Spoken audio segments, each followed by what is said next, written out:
Hola, ¿cómo estás? Espero que muy bien. Me he quedado pensando en este libro Flow, de Mihaly Csikszentmihalyi, y en todo lo que nos enseña sobre cómo vivir una vida más plena y satisfactoria.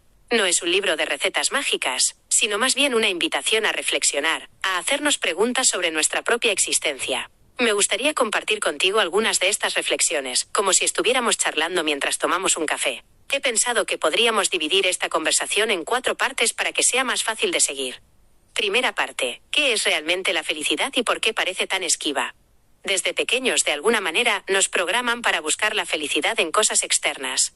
Nos dicen, si sacas buenas notas serás feliz, si consigues ese trabajo serás feliz, si compras esa casa o ese coche entonces sí que serás feliz. Y así vamos por la vida, persiguiendo zanahorias, creyendo que la felicidad es una meta, un destino al que se llega. ¿Pero te has parado a pensar si eso es realmente cierto? ¿Cuántas veces has conseguido algo que anhelabas? Y después de la euforia inicial, has vuelto a sentir ese vacío, esa sensación de que algo falta. Es como si la felicidad fuera arena entre los dedos.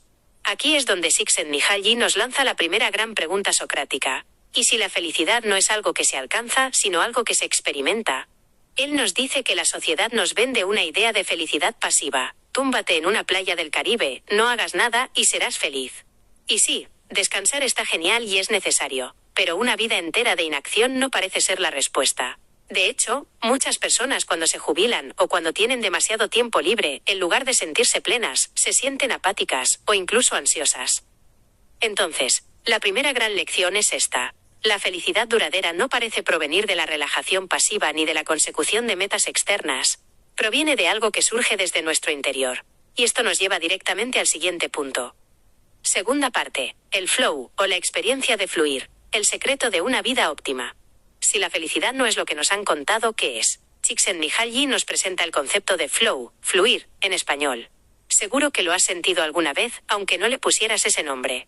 Piensa en un momento en el que estabas tan absorto en lo que hacías que el tiempo pareció volar. Quizás estabas pintando, escribiendo, practicando un deporte, programando, manteniendo una conversación profunda, tocando un instrumento, o incluso resolviendo un problema complejo en el trabajo. En ese momento, no estabas pensando en si eras feliz o no, simplemente, eras.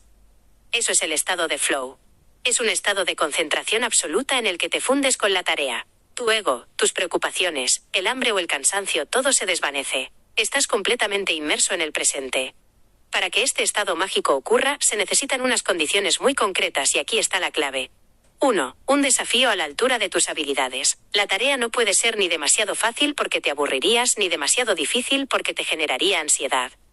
Es ese punto dulce, ese equilibrio perfecto en el que la actividad te exige dar lo mejor de ti pero sientes que tienes las capacidades para afrontarla. Imagina a un tenista jugando contra alguien de su mismo nivel. El partido es un reto constante, cada punto es una prueba. Eso genera flow. Si jugara contra un niño, se aburriría. Si jugara contra un campeón mundial, se frustraría. 2. Metas claras y retroalimentación inmediata. Sabes exactamente lo que tienes que hacer y cómo lo estás haciendo. El pintor ve cómo cada pincelada cambia el lienzo. El escalador sabe que el objetivo es la siguiente presa y siente inmediatamente si su agarre es bueno o no. Esta claridad nos permite ajustar nuestro rendimiento sobre la marcha y mantener la concentración. Entonces, la segunda reflexión es, ¿podemos diseñar nuestra vida para experimentar más momentos de flow? ¿Podemos transformar las actividades cotidianas, incluso las más monótonas, en oportunidades para fluir? Quizás ese informe aburrido del trabajo se puede convertir en un reto para hacerlo más claro y conciso que nunca. Quizás cocinar la cena de cada día puede ser una oportunidad para experimentar con nuevos sabores y técnicas, prestando atención plena a cada paso. Tercera parte, la conciencia, nuestro bien más preciado. Llegamos al corazón del asunto. Si el flow depende de la concentración y de cómo interpretamos lo que nos sucede, entonces la herramienta fundamental para vivir una buena vida es nuestra propia conciencia. Csikszentmihalyi nos dice que la calidad de nuestra vida depende directamente de cómo usamos y controlamos nuestra conciencia. El desorden en la conciencia, lo que él llama entropía psíquica, es lo que nos genera infelicidad. Es ese ruido mental constante, la preocupación por el futuro, el arrepentimiento por el pasado, la inseguridad, el miedo. Cuando nuestra mente está en ese estado, somos incapaces de disfrutar del presente. Por el contrario, el flow es el estado de negoentropía psíquica, es decir, de orden en la conciencia. Durante el flow, toda nuestra energía mental está dirigida, ordenada y enfocada en una única cosa. La lección aquí es profunda y liberadora. No podemos controlar lo que nos pasa en la vida, pero sí podemos aprender a controlar cómo respondemos a ello, cómo lo procesamos en nuestra conciencia. Esto no significa ignorar los problemas o reprimir las emociones. Significa desarrollar una disciplina interna para que, cuando la adversidad llegue, que llegará, en lugar de dejarnos arrastrar por el caos mental, seamos capaces de afrontarla como un desafío. Pensemos en personas que han pasado por situaciones terribles, enfermedades, pérdidas, y han logrado no solo sobrevivir sino crecer. Lo que hicieron fue tomar el control de su experiencia interna, encontrar un propósito incluso en el sufrimiento y enfocar su energía en lo que sí podían controlar. Por tanto, la pregunta que debemos hacernos es, ¿cómo estoy entrenando mi conciencia? Paso el día reaccionando de forma automática a estímulos externos, notificaciones del móvil, demandas de otros, o elijo deliberadamente dónde pongo mi atención. Actividades como la meditación, la lectura profunda o simplemente aprender a estar en silencio son entrenamientos poderosos para nuestra conciencia. Cuarta parte. Construyendo una personalidad autotélica, el objetivo final. Finalmente, todo esto nos lleva a un concepto final. La personalidad autotélica. Suena complicado, pero la idea es sencilla. Una persona autotélica es alguien que encuentra su propósito y su recompensa en el propio acto de vivir, no en metas futuras.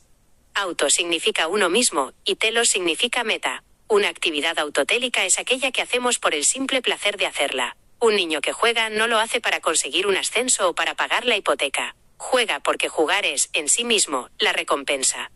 Una persona autotélica, por tanto, es aquella que ha aprendido a encontrar flow, significado y propósito en la mayor parte de lo que hace. Su vida no está impulsada por el miedo o por la búsqueda de recompensas externas, sino por una curiosidad y un interés intrínsecos. Son personas que han transformado su trabajo, sus relaciones y sus rutinas en experiencias de flow.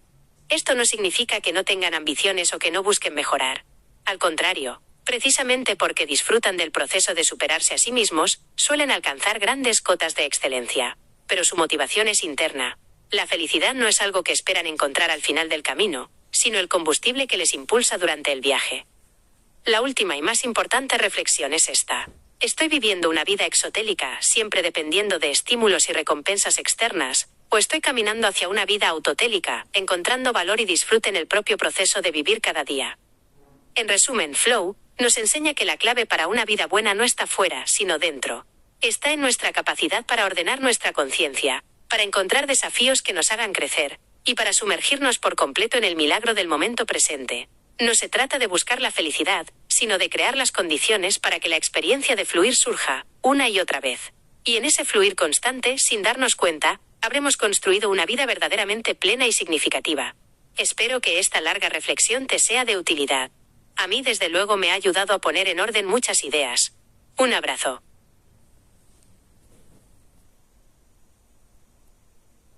Bonjour, comment ça va? J'espère que très bien. J'ai continué de réfléchir à ce livre, Flow, de Mihaly Csikszentmihalyi, et à tout ce qu'il nous enseigne sur la façon de vivre une vie plus épanouissante et satisfaisante. Ce n'est pas un livre de recettes magiques, mais plutôt une invitation à la réflexion, à nous poser des questions sur notre propre existence. J'aimerais partager avec toi quelques-unes de ces réflexions, comme si nous discussions autour d'un café. J'ai pensé que nous pourrions diviser cette conversation en 4 parties pour qu'elle soit plus facile à suivre. Première partie. Qu'est-ce que le bonheur et pourquoi semble-t-il si insaisissable? Depuis notre plus tendre enfance, d'une certaine manière, nous sommes programmés pour rechercher le bonheur dans des choses externes. On nous dit si tu as de bonnes notes, tu seras heureux. Si tu décroches ce poste, tu seras heureux. Si tu achètes cette maison ou cette voiture, alors là, tu seras vraiment heureux. Et nous passons notre vie à courir après des carottes, croyant que le bonheur est un but, une destination à atteindre. Mais t'es-tu déjà arrêté pour te demander si c'était vraiment vrai? Combien de fois as-tu obtenu quelque chose que tu désirais ardemment, pour ensuite, après l'euphorie initiale, ressentir à nouveau ce vide, ce sentiment qu'il manque quelque chose? C'est comme si le bonheur était du sable entre les doigts. C'est là que Csikszentmihalyi nous pose la première grande question socratique. Et si le bonheur n'était pas quelque chose que l'on atteint, mais plutôt quelque chose que l'on expérimente? Il nous explique que la société nous vend une idée du bonheur passif. Allonge-toi sur une plage des Caraïbes, ne fais rien, et tu seras heureux. Et oui, se reposer c'est formidable et nécessaire, mais une vie entière d'inaction ne semble pas être la réponse.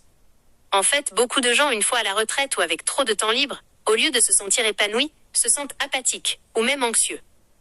Donc la première grande leçon est la suivante. Le bonheur durable ne semble pas provenir d'une relaxation passive ni de la réalisation d'objectifs externes. Il vient de quelque chose qui émerge de l'intérieur de nous-mêmes. Et cela nous mène directement au point suivant. Deuxième partie, le flow. ou l'expérience de l'état de flux, le secret d'une vie optimale. Si le bonheur n'est pas ce qu'on nous a raconté, qu'est-ce que c'est? Csikszentmihalyi nous présente le concept de flow, état de flux en français. Tu l'as sûrement déjà ressenti, même sans lui donner ce nom. Pense à un moment où tu étais si absorbé par ce que tu faisais que le temps a semblé s'envoler. Peut-être que tu peignais, que tu écrivais, que tu faisais du sport, que tu programmais, que tu avais une conversation profonde, que tu jouais d'un instrument, ou même que tu résolvais un problème complexe au travail. À ce moment-là, tu ne pensais pas si tu étais heureux ou non. Tu étais simplement. C'est ça, l'état de flow. C'est un état de concentration absolue dans lequel tu ne fais qu'un avec la tâche. Ton ego, tes soucis, la faim ou la fatigue, tout s'évanouit. Tu es complètement immergé dans le présent. Pour que cet état magique se produise, des conditions très précises sont nécessaires, et c'est là que réside la clé. Un défi à la hauteur de tes compétences. La tâche ne doit être ni trop facile, car tu t'ennuierais, ni trop difficile, car cela générerait de l'anxiété. C'est ce point idéal, cet équilibre parfait, où l'activité t'exige de donner le meilleur de toi-même, mais tu sens que tu as les capacités pour y faire face. Imagine un joueur de tennis jouant contre quelqu'un de son niveau. Le match est un défi constant, chaque point est une épreuve. C'est ça qui génère le flow. S'il jouait contre un enfant, il s'ennuierait. S'il jouait contre un champion du monde, il serait frustré. Des objectifs clairs et un retour immédiat. Tu sais exactement ce que tu dois faire et comment tu t'y prends. Le peintre voit comment chaque coup de pinceau change la toile. Le grimpeur sait que l'objectif est la prochaine prise et sent immédiatement si sa prise est bonne ou non. Cette clarté nous permet d'ajuster notre performance au fur et à mesure et de maintenir la concentration. Donc la deuxième réflexion est la suivante. Pouvons-nous concevoir notre vie de manière à expérimenter plus de moments de flow? Pouvons-nous transformer les activités quotidiennes, même les plus monotones, en occasion de vivre cet état? Peut-être que ce rapport ennuyeux au travail peut devenir un défi, pour le rendre plus clair et concis que jamais. Peut-être que cuisiner le dîner de tous les jours peut être une occasion d'expérimenter de nouvelles saveurs et techniques, en prêtant une attention totale à chaque étape. Troisième partie, la conscience, notre bien le plus précieux. Nous arrivons au cœur du sujet. Si le flow dépend de la concentration et de la façon dont nous interprétons ce qui nous arrive, alors l'outil fondamental pour mener une bonne vie est notre propre conscience. Csikszentmihalyi nous dit que la qualité de notre vie dépend directement de la façon dont nous utilisons et contrôlons notre conscience. Le désordre dans la conscience, ce qu'il appelle l'entropie psychique, est ce qui génère le malheur. C'est ce bruit mental constant, l'inquiétude pour l'avenir, le regret du passé, l'insécurité, la peur. Lorsque notre esprit est dans cet état, nous sommes incapables de profiter du présent. Au contraire, le flow est l'état de négantropie psychique, c'est-à-dire d'ordre dans la conscience. Pendant le flow, toute notre énergie mentale est dirigée, ordonnée et focalisée sur une seule chose. La leçon ici est profonde et libératrice. Nous ne pouvons pas contrôler ce qui nous arrive dans la vie, mais nous pouvons apprendre à contrôler la façon dont nous y répondons, comment nous le traitons dans notre conscience. Cela ne signifie pas ignorer les problèmes ou réprimer les émotions. Cela signifie développer une discipline interne pour que, lorsque l'adversité arrive, et elle arrivera, au lieu de nous laisser entraîner par le chaos mental, nous soyons capables d'y faire face comme à un défi. Pensons aux personnes qui ont traversé des situations terribles, maladies, pertes, et qui ont réussi non seulement à survivre, mais à grandir. Ce qu'elles ont fait, c'est prendre le contrôle de leur expérience intérieure, trouver un sens même dans la souffrance, et concentrer leur énergie sur ce qu'elles pouvaient contrôler. Par conséquent, la question que nous devons nous poser est la suivante. Comment est-ce que j'entraîne ma conscience? Est-ce que je passe la journée à réagir de manière automatique à des stimuli externes, notifications du portable, demandes des autres? Ou est-ce que je choisis délibérément où je porte mon attention? Des activités comme la méditation, la lecture profonde, ou simplement apprendre à rester en silence, sont des entraînements puissants pour notre conscience. Quatrième partie. Construire une personnalité autotélique, l'objectif final. Enfin, tout cela nous mène à un concept final, la personnalité autotélique. Le mot a l'air compliqué, mais l'idée est simple. Une personne autotélique est quelqu'un qui trouve son but et sa récompense dans l'acte de vivre lui-même, pas dans des objectifs futurs. Auto signifie soi-même, et télos signifie but. Une activité autotélique est une activité que nous faisons pour le simple plaisir de la faire. Un enfant qui joue ne le fait pas pour obtenir une promotion ou pour payer son hypothèque. Il joue parce que jouer est, en soi, la récompense. Une personne autotélique est donc quelqu'un qui a appris à trouver le flow, le sens et le but dans la majeure partie de ce qu'il fait. Sa vie n'est pas mue par la peur ou par la recherche de récompenses externes, mais par une curiosité et un intérêt intrinsèque. Ce sont des personnes qui ont transformé leur travail, leurs relations et leur routine en expérience de flow. Cela ne signifie pas qu'elles n'ont pas d'ambition ou qu'elles ne cherchent pas à s'améliorer. Au contraire, c'est précisément parce qu'elles aiment le processus de se surpasser qu'elles atteignent souvent de grands sommets d'excellence. Mais leur motivation est interne. Le bonheur n'est pas quelque chose qu'elles espèrent trouver à la fin du chemin, mais le carburant qui les pousse pendant le voyage. La dernière et la plus importante réflexion est la suivante. Est-ce que je mène une vie exotélique, toujours dépendante de stimuli et de récompenses externes, ou est-ce que je me dirige vers une vie autotélique, en trouvant de la valeur et du plaisir dans le processus même de vivre chaque jour? En résumé, Flow nous apprend que la clé d'une bonne vie n'est pas à l'extérieur, mais à l'intérieur. Elle réside dans notre capacité à ordonner notre conscience, à trouver des défis qui nous font grandir, et à nous immerger complètement dans le miracle de l'instant présent. Il ne s'agit pas de chercher le bonheur, mais de créer les conditions pour que l'expérience de l'état de flux surgisse, encore et encore. Et dans ce flux constant, sans nous en rendre compte, nous aurons construit une vie véritablement épanouissante et significative. J'espère que cette longue réflexion te sera utile. Pour ma part, elle m'a certainement aidé à mettre de l'ordre dans beaucoup d'idées. Une accolade.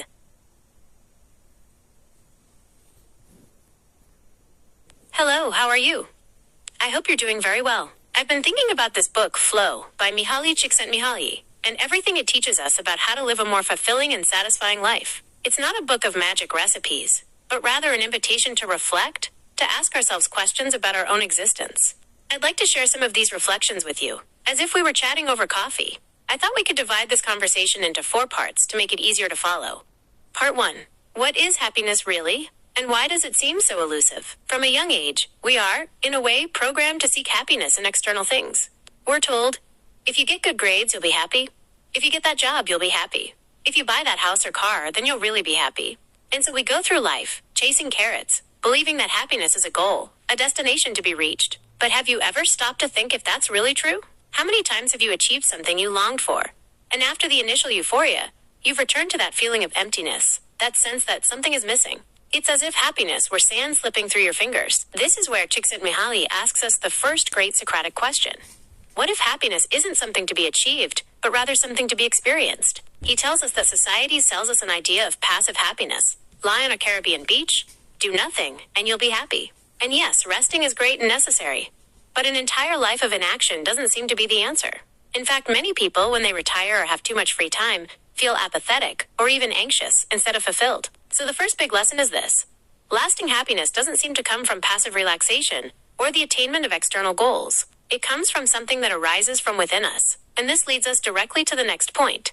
Part 2. Flow, or the experience of flowing, the secret to an optimal life. If happiness isn't what we've been told, then what is it? Csikszentmihalyi introduces us to the concept of flow. I'm sure you've felt it before, even if you didn't give it that name. Think of a time when you were so absorbed in what you were doing that time seemed to fly by. Maybe you were painting, writing, playing a sport, programming, having a deep conversation, playing an instrument, or even solving a complex problem at work. In that moment, you weren't thinking about whether you were happy or not. You simply were. That's the state of flow. It's a state of absolute concentration, where you merge with the task. Your ego, your worries, hunger, or tiredness, everything fades away. You are completely immersed in the present. For this magical state to occur, some very specific conditions are needed, and here is the key. A challenge that matches your skills. The task can't be too easy because you'd get bored, or too difficult because it would create anxiety. It's that sweet spot, that perfect balance, where the activity demands the best of you, but you feel you have the abilities to handle it. Imagine a tennis player playing against someone of the same skill level. The match is a constant challenge. Every point is a test. That generates flow. If they played against a child, they would get bored. If they played against a world champion, they would get frustrated. Clear goals and immediate feedback. You know exactly what you need to do and how you're doing it. The painter sees how each brushstroke changes the canvas. The climber knows the goal is the next handhold and immediately feels whether their grip is good or not. This clarity allows us to adjust our performance on the fly and maintain concentration. So the second reflection is, can we design our lives to experience more moments of flow? Can we transform everyday activities, even the most monotonous ones, into opportunities to flow? Maybe that boring work report can become a challenge to make it clearer and more concise than ever. Maybe cooking dinner every day can be an opportunity to experiment with new flavors and techniques, paying full attention to every step. Part 3. Consciousness, our most precious asset. We get to the heart of the matter.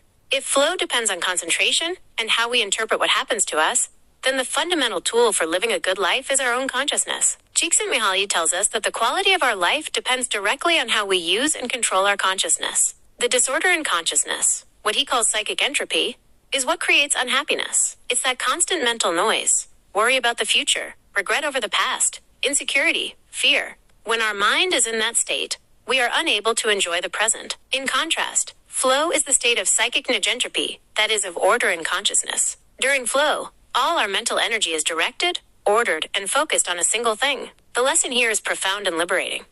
We can't control what happens to us in life, but we can learn to control how we respond to it, how we process it, and our consciousness. This doesn't mean ignoring problems or suppressing emotions. It means developing an internal discipline so that when adversity comes, and it will, instead of letting ourselves be dragged into mental chaos, we are capable of facing it as a challenge. Think of people who have gone through terrible situations, illness, loss, and have managed not only to survive but to grow.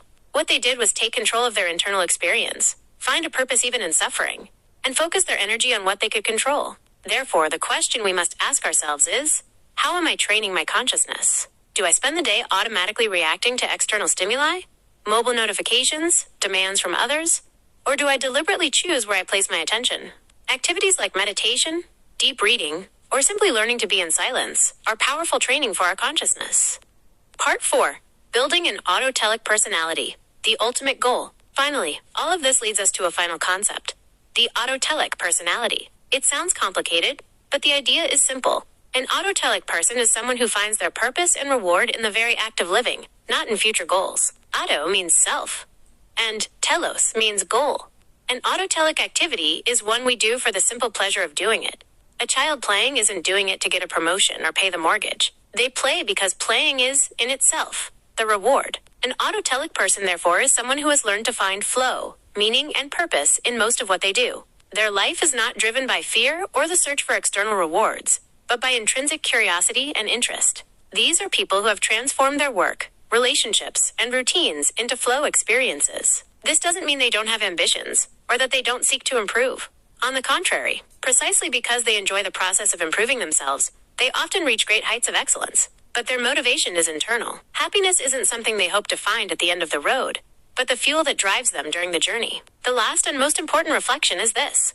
Am I living an exotelic life, always dependent on external stimuli and rewards? Or am I moving toward an autotelic life, finding value and enjoyment in the very process of living each day? In summary, flow teaches us that the key to a good life is not outside but inside. It's in our ability to order our consciousness, to find challenges that make us grow, and to completely immerse ourselves in the miracle of the present moment. It's not about seeking happiness, but about creating the conditions for the experience of flowing to arise, again and again. And in that constant flow, without even realizing it, we will have built a truly fulfilling and meaningful life. I hope this long reflection is useful to you. For me, it has certainly helped me to put many ideas in order. All the best.